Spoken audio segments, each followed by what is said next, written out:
السلام عليكم ورحمة الله. أعوذ بالله من الشيطان الرجيم. بسم الله الرحمن الرحيم. الحمد والثناء لله رب العالمين والعاقبة للتقوى واليقين والصلاة والسلام على أشرف الأنبياء والمرسلين حبيبنا وحبيب إله العالمين أبي القاسم محمد صلى الله عليه وآله وعلى أهل بيته الطيبين الطاهرين المعصومين ولعنة الله على أعدائهم أجمعين من الآن إلى يوم الدين. رب اشرح لي صدري ويسر لي أمري واحلل عقدة من لساني يفقه قولي. صدق الله العلي العظيم. عباد الله أوصيكم ونفسي بتقوى الله. Əziz möhtərəm müminlər, günlərin əzəmətlisi Qurban Bayramında, günlərin seyyidi Cümə günündə, məkanların alisi Allah evində əvvəla özümü və sizləri ilahi təqvaya riayət eləməyi dəvət edirəm. Allah mütəal bizləri təqvalı yaşamaqda müvəffəq eləsin inşallah. Bir daha bu əzəmətli Qurban Bayramı münasibəti ilə, Cümə günü münasibəti ilə hər birinizi təbrik edirəm. Bayramınız mübarək olsun. Allah mütəal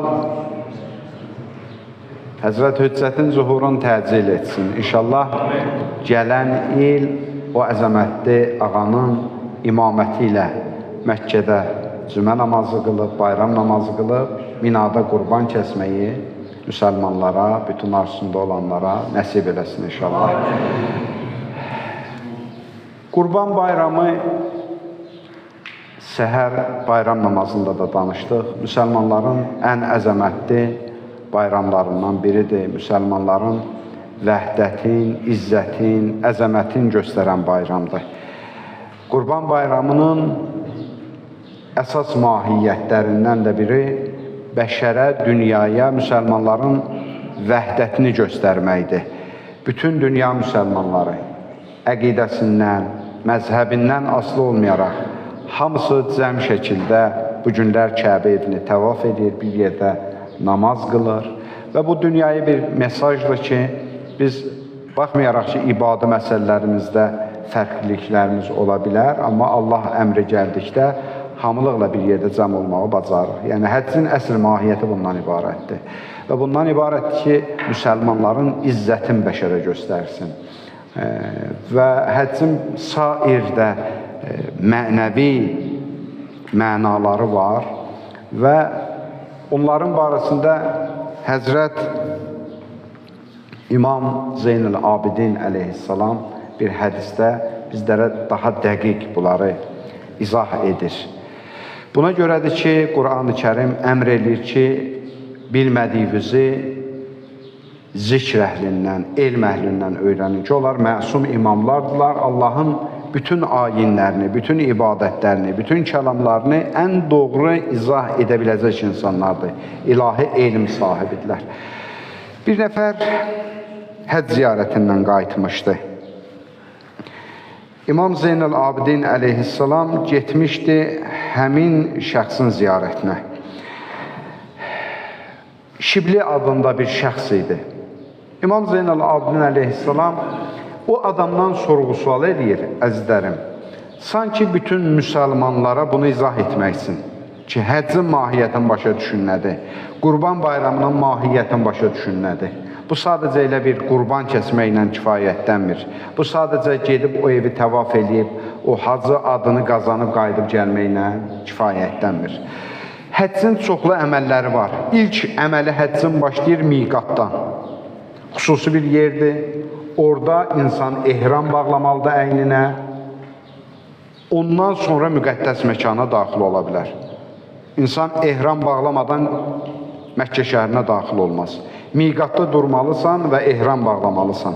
İmam Zeynəl Abidin əleyhissalam buyurdu ki, ya Şibli, miqatda ki durdun, bu əynindəki həmişə giyindiyin ki, libasları əynindən çıxartdın və niyyət elədin, həmin vaxtı o libasları əynindən soyunarkən bu niyyətlə soyunurdun ki, Allah, mən bir dəfəlik günah libasını əynimdən soyunub atıram.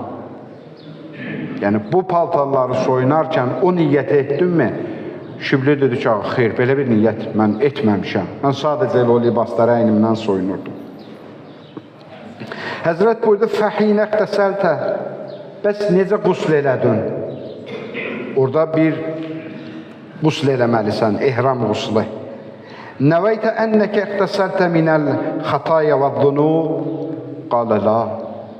Dedi, o quslu ki edirdin, ehram quslu ki eləyirdin, o ehram quslu eləyəndə necə niyyət elədin? Niyyət elədin ki, Allah, mən bütün xətalarımdan, günahlarımdan təmizlənmək üçün bu quslu eləyirəm. Dedi, xeyr. Burada bəs o miqatda nəzafət, təmizlənmək lazım idi. Orada sən bu niyyətlə təmizlənirdin ki, günahlarından təmizlənirsən. Düdağı xeyr, belə bir niyyət eləməmişəm.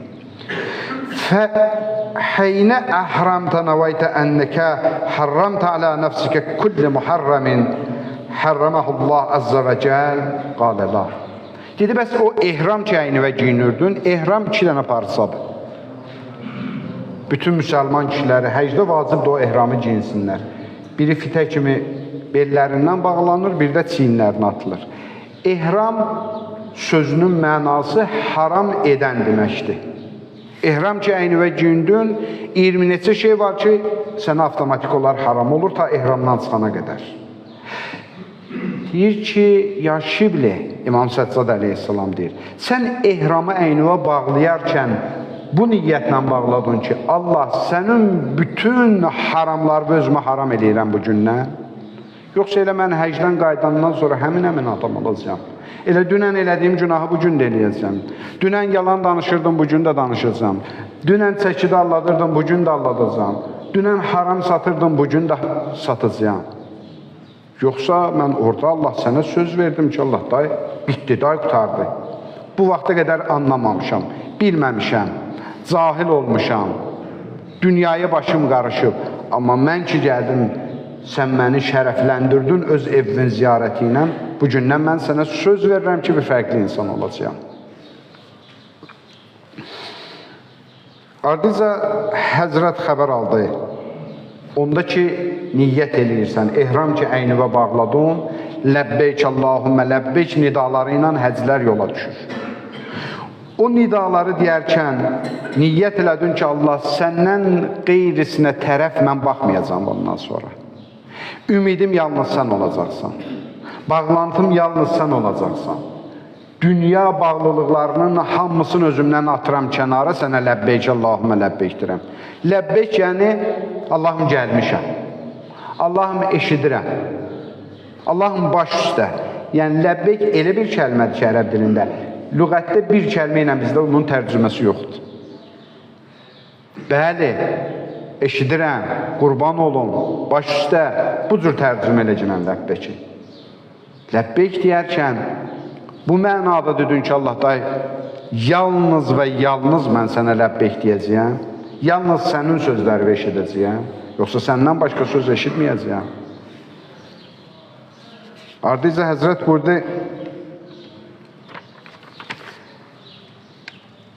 Ədxəltəl haram və rəaytə Kəbə və salləytə, Kəbə evinə daxil oldun, Kəbə evini gördün və orada namaz qıldın. Buyurdu ki, bəli. Soruşdu, Səfa və Mərvə dağları arasında səy elədin. 2 dənə dağdır. Həzrət İsmailin anası orada 7 dəfə qaçıb səy eləyib. Su axtarırdı onu üçün. Hacılara indi vacibdir. Orada həccə gedəndə 7 dəfə sürətlə gedələr. Dedi, Səfa və Mərvə arasında qaçarkən, səy eləyərkən bu niyyətlə qaçdın ki, ümid və qorxunun arasında qaçıram Allahım. Həm ümidim var sənin rəhmət və, amma həm də qorxuram, sənin cəzan da var, sənin qəzəbin də var. Bu niyyətlə qaçırdın, bütöv xeyr. Əzizlərim, bunları diqqətli ola, bunlar elə bir imamın kəlamlarıdır ki, Allah hər kəsə də nəsib eləsin müqəddəs evin ziyarəti. həqiqi mahiyyətimizi izah edir. Deyir, bu niyyətlə gedin. Bu niyyətlər olmasa bir şey olmaz. Tək həcc ziyarəti üçün deyil bu. Kərbəlaya gedərkən də bu niyyətlə gedin. Məşədə gedərkən də, məscidə gələrkən də, ibadət eləyərkən də, sədəqə verərkən də, hər bir işinizdə. Məsələn, bu il biz həccə gedə bilməmişik. Allah bu il bizə nəsib eləməyib.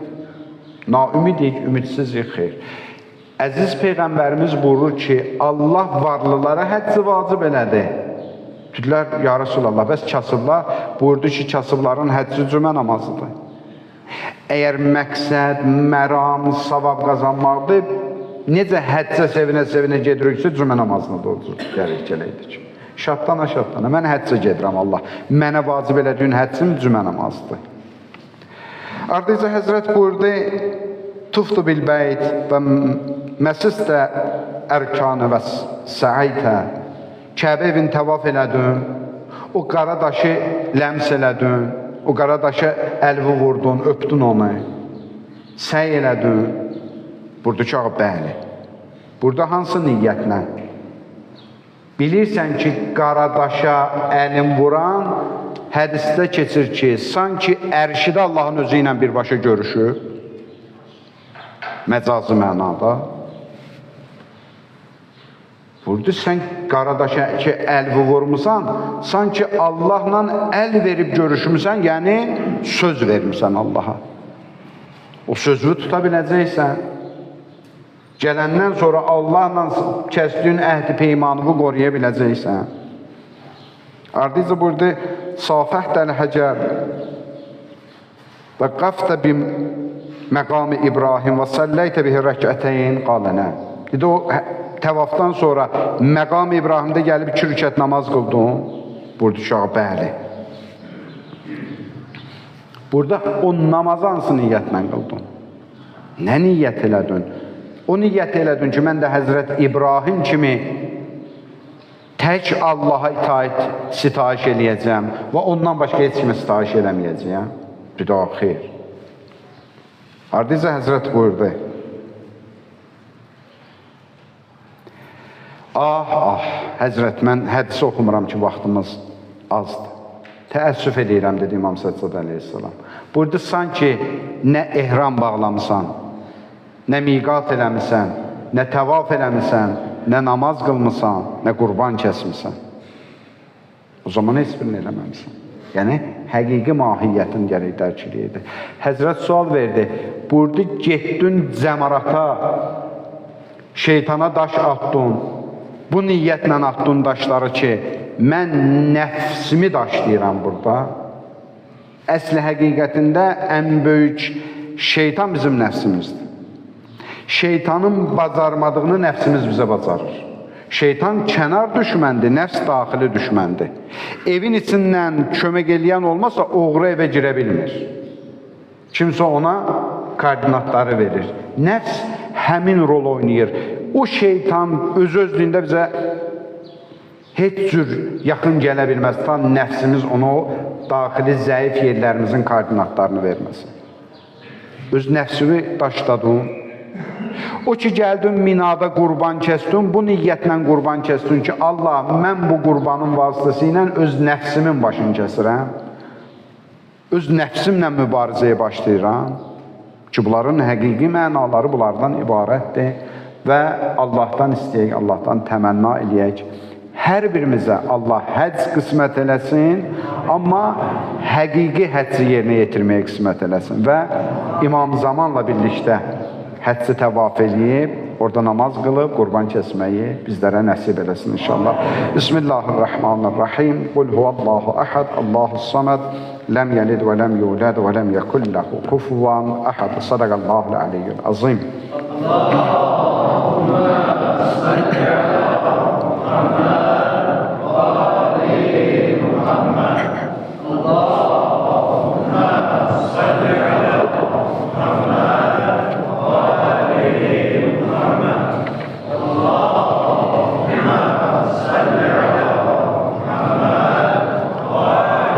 بالله من الشيطان الرجيم بسم الله الرحمن الرحيم الحمد والصناء لله رب العالمين والعاقبة للتقوى واليقين والصلاة والسلام على أشرف الأنبياء والمرسلين حبيبنا وحبيب إله العالمين أبي القاسم محمد صلى الله عليه وآله وسلم وعلى أهل بيته الطيبين الطاهرين المعصومين ولعنة الله على أعدائهم أجمعين من الآن إلى قيام يوم الدين. رب اشرح لي صدري ويسر لي أمري واحلل عقدة من لساني يفقه قولي. صدق الله العلي العظيم. İbadallah, usikum və nəfsi bi təqvallah. Əziz müminlər, bir daha özümü və sizləri ilahi təqvaya riayət eləməyi dəvət edirəm. Allah mütəal bizləri təqvalı yaşamaqda müvəffəq eləsin inşallah. Qurban bayramının əsas mahiyyətlərindən də biri yardımlaşmaqdır, bölüşməkdir. Ehtiyaclı insanlara ət yeyə bilməyən, evində ayla əti bişməyən insanlara bu kəsdiyimiz qurbanlardan bir pay göndərməkdir və bayram namazında da dedik, yaxşı pay göndərməkdir. Elə bir pay göndərmək ki, o da doyunca o ətlərdən yebilsin. Yəni, yardımlaşmaqdır bu bayramın əsas mahiyyəti. Allah bu bayramı təyin edib, bu bayramın vasitəsilə istəyir ki, ehtiyaclı insanların da bu günləri evlərində qazanları qaynasın, ət pişsin evlərində, onlar da bayram qeyd eləsinlər.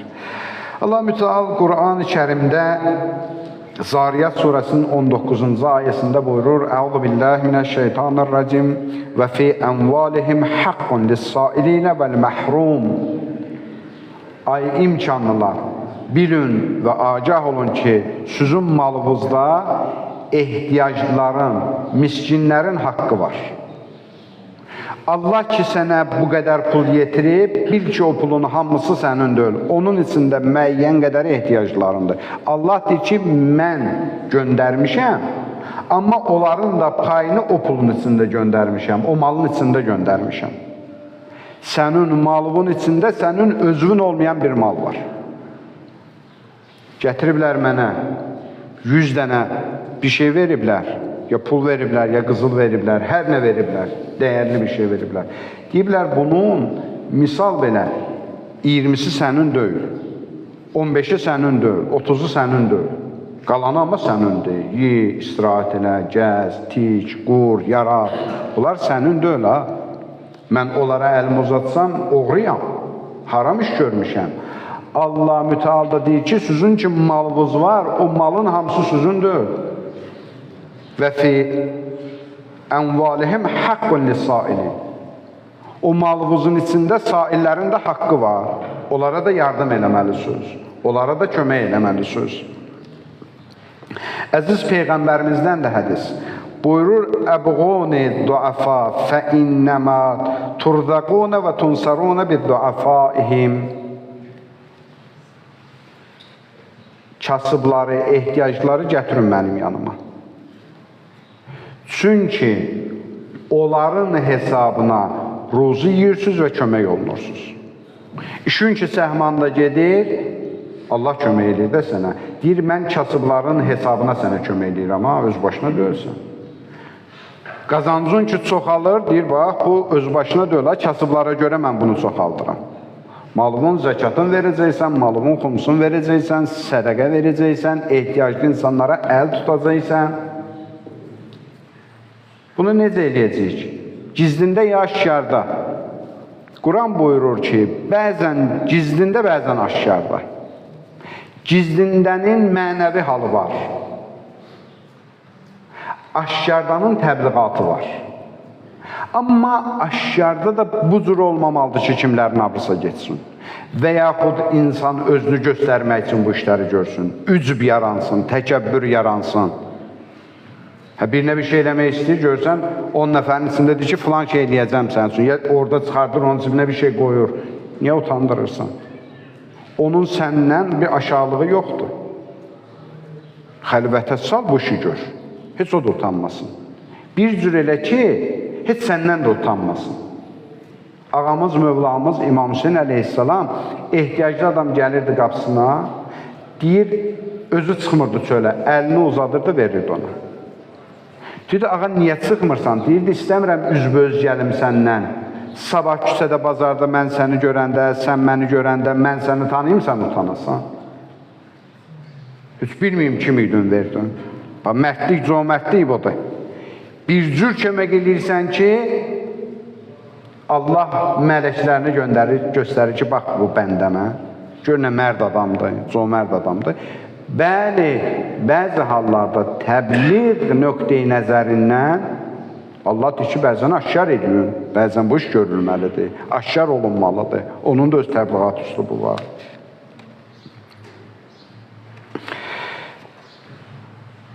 İmam Kazım əleyhissalamdandır hədis. Buyurur, Allah buyurdu, mən varlıları şərafətinə görə varlı eləməmişəm. Diqqətli olaq bu hədisdə. Və kasıbları da zəlilliklərinə görə kasıb eləməmişəm.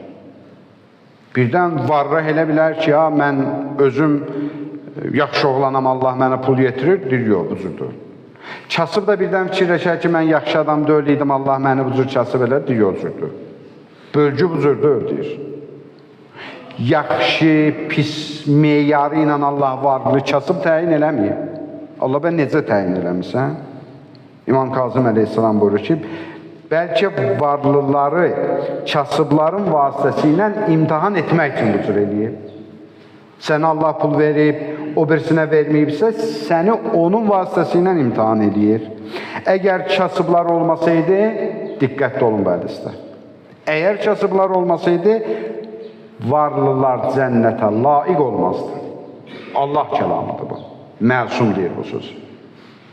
Varlı bilsin ki, əgər cənnətə gedəcəksə, kasıbın hesabına gedəcək. Kasıbın öpkünlə, qucaqlacınla, aşağılamacınla. Birdən ehtiyacı olur, sənə bir 5-dən 3-dən kömək edirsən, əlini öpkünlə. Onun hesabına gedəcəksənsə, gedəcəksən cənnətə. Və məsum imamlar, İmam Sadiq əleyhissalam buyurur ki, atam İmam Baqir, ehtiyacda bir şey verərkən, təzədən alırdı onu, öpürdü, sonra qaytarırdı. Deyirdim, ağa, niyə bu cür edirsən? Deyirdi, çünki o sailin ehtiyacının əlinə yetməmişdən qabaq Allahın əlinə çatır. Alıb onu öpürəm ki, Allahın əlinə dəyib, təbərrük edirəm. Bu cürdür, düşünməyim ki, mən 50 min xərcləmişəm, gedib cənnətdə görəcəm ki, elə 50 minlik hesabım var mənim. Bir damcı ücub qarışsa, riya qarışsa, təkəbbür qarışsa, göstəri qarışsa, gedib görərəm hesabım sıfırdır. Xalis olmalıdır bu cür köməklər. Hədisdə buyurur, qiyamətdə zahidlər və abidlər Allahdan üzr istəyəcəklər. Adam zahid olub, ibadət əhli olub, zöhd əhli olub. Onlar gedəcək, deyəcəklər ki, Allah bizi bağışla. Biz sənə yetərincə bəndəçilik eləyə bilməmişik. Deyir, qiyamətin günündə Allah kasıblardan üzr istəyəcək.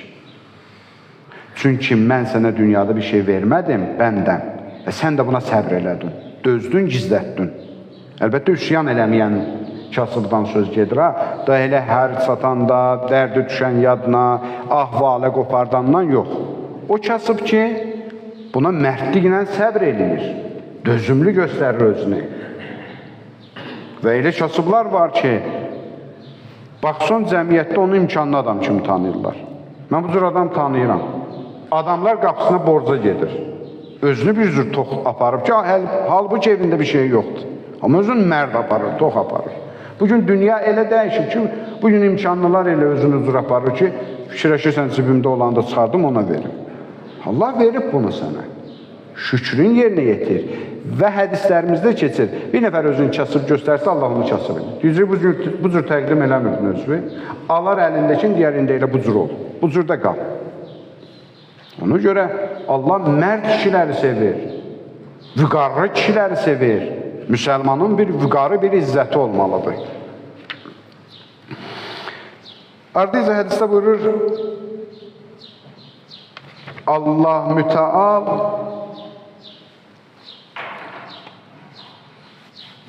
$40.000 il əvvəl kasıbları varlılardan öncə cənnətə daxil edəcək. Varlının ələ hesab kitabı olacaq. Asan deyil ki. Halalından olubsa hesab kitabı olacaq. Haramından ki, işimiz yoxdur. Hədislərimizdə var da, əziz Peyğəmbərimiz bir gün məsciddə çağırdı. 20 dinar Həzrət Səlmana verdi, 20 dinar Həzrət Əbazara verdi. Dedi, bax, bu pulusa bağışladım. Gedin, necə istəyirsiniz xərc edin. Sabah açıldı, gəldilər məscidə. Əziz Peyğəmbərimizin üslublarından biri bu idi. Bir şey başa salmaq üçün bəzən onu misallarla göstərirdi. Dedi, 2 dənə daşı qızdırın közün üstündə. Daşı möhkəm qızdırdılar, gətirdi, qoydu. Dedi, Səlman gəl, çıx, hesabın verginən, dünənki 20 dinar bu. Halaldır da, Peyğəmbər bəxşiş edib ona da. Bunun nə hesab olacaq? Dedi, gəl hesabını ver. Sıxdı qaynar daşın üstünə bir kəlmə dedi, ya Rasulallah, sən mənə verdin, mən də düşən kimi verdim saillərə. Dedi, düşdü aşağı. Dedi, ya Əbazər, sən gəl, çıx. İndi Əbazər çıxıb. Çıxıb deyir, ya Rasulallah, sən verdin mənə 20 dinarı. Onun 2 dinarı borcum var idi, qaytardım. 2 dinarı haçan da evə bir şey ala bilmirdim. Getdim bir çörəkdən, yavanlıqdan aldım, götürdüm, gəldim. 1 dinarını ehsan verdim, 3 dinarını qonşuma verdim. Saydıqca ayaq yanır. Halalından gəlib, halal yolda xərcləyib. Amma hesab vermək bu qədər çətindir, Peyğəmbər buyurdu. Qiyamətdə də hesabınız deyir, çoxaldıqca çətinləşəcək. Din demir, çoxalmasın. Çoxalsın, amma bir cür sərf elə ki, orada rahat cavab verə biləsən. Asan da olsun cavab verməyin. Abdullah ibn Mübarək adlı bir şəxs var idi.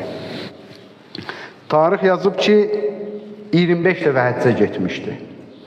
25 dəfə həccə getmişdi. Bu ildə istəyir həccə getsin. Gəldi, gördü ki, həccin vaxtına az qalıb, gördü zibilliyin yanında bir xanım, bir qadın, bir ölü toyuğu götürdü zibillikdən apardı. Bu düşdü dalıca. Gəldi, gördü, girdi evində bunu, bu ölü toyuğun tüklərini təmizləyir. Gəldi, dedi, bacım, nə iş görürsən? Dedi, mən bir seyyidə xanımam, Peyğəmbər nəslindənəm. Yoldaşım rəhmətə gedib, 4 dənə evladım var. Aylardır biz yeməyə bir şey tapmırıq. Day acından ölürük deyə, ölüdən bitkiyə, ölü heyvandan bitkiyə yemək bizə icazə verdi. Şəriət buna icazə verdi, acından ölməmək üçün. Balalarımın ölməmək üçün bunu bişirirəm ki, onları yiyeyim, yedizdirim. Abdullah Mübarək vurdu başına, ifade olsun mənə. Mən həccə gedirəm, qonşumdan da xəbərim yoxdur. Deyir, bütün həccin xərcini verdi o xanıma. Dedi, al, bu gündən balalarının ehtiyacını ödə.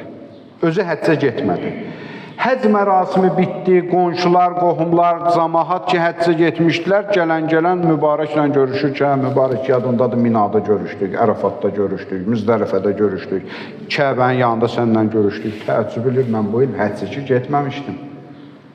Harada biz görüşə bilərik? O gecəsi deyir, Ağa Rəsulullahı yuxuda gördü. Dedi, Abdullah Mübarək, düzdür sən bu il cismanə həccə getməmişdin. O əməl ki, yerinə yetirdin, onun müqabilində Allah bir dənə mələk təyin elədi, sənin simonda bu il həcci təvaf edib, sənin əvəzündən yerinə yetirib və qiyamətə qədər hər il sənin əvəzündən həcc edəcək. Bəli, bir dəfə vacibdir, müsəlman gərək gedər. Orasından bizim işimiz yoxdur. Amma bəzi hallarda insan götür-qoy eləməlidir. Burada mənim vacibatım nədən ibarətdir? Sözümü tamam edirəm. Bir gün Əli əleyhissalam ehtiyaclara bir tabaq xurma göndərdi. Yanında bir nəfər var idi, dedi ki, ya əmir-ül-müminin, olar ki, səndən xurma istəməyib, niyə göndərirsən? Bu cür insan həmişə var əzlərim. Görərsən, bir imkanlı adam birinə əl tutur. O birisi darğalıq edir. Deyir, ağanın malı gedir, nökərin canı çıxır, mane olur. Lənətlənib şəriətimizdə. Kimsə kiməsə kömək eləyəndə sən mane olasan. Ey, vermə cinən, o niyə düşmür ona? Min cür bəhanələrlə, şeytanı vəsvəsələrlə. Qardaş, imkanı var, verir. Sənin narahatçılığın nədən ibarətdir? Sən vermə. Odan verir də, niyə mane olursan ki? Təşviq elə, qoy çox versin. Dedi, əmr-el-müminin, o kasıblar ki, səndən xurma istəməyiblər, niyə verirsən? Dedi ki, vay olsun sənə. Vay olsun sənə. Niyə biz gözləməliyik ki, o kasıblar gəlsin, bir şey bizdən istəsin, abırları getsin? Əzizlərim, bəzi hallarda gözləməyək bir ehtiyaclı dostumuz, qardaşımız, qonşumuz, hər kimsə bura qədər gözləməyək ki, gəlsin, üzünün abrını töksün. Cömərtlik eləyək, səsi çıxmamış verir. Day səsi çıxandan sonra həm əməlinin savabı azalacaq, həm onun abrı gedəcək. Bəzi hallarda deyirsən, nə olar dostumdur, ehtiyaclı var, heç deməmişdi ki mənə. Niyə gözləyirdin ki, desin sənə? bilirdin vəziyyətin, durumunu, əgər gedib dəstək olaydın, kömək olaydın və dinimizin bizdən istədiyi namazımızdan, orucumuzdan, kəsdiyimiz qurbandan öncə bu məsələlərdir ki, biri digəri ilə insanlar yardımlaşır. Allahın verək izzətinə, cəlalına, əzəmətinə. Allah mütəal bizlərə həqiqi bəndələrindən qərar versin inşallah. Bu bayramı tamam müsəlmanlara mübarək qərar versin inşallah. Mövla İmam-ı Zamanın gəlişi ilə Məkkədə qurban kəsib namaz qılmağı bizlərə nəsib eləsin inşallah. Bismillahirrahmanirrahim. İzə cəə nəsrullahi vəl-fəth və rəaytən nəsə yədxulunə fi dinillahi əfvacə fəsəbbih bihamdi rabbikə və estəğfiruhu innəhu kənə təvvaba. Sədəqəllah.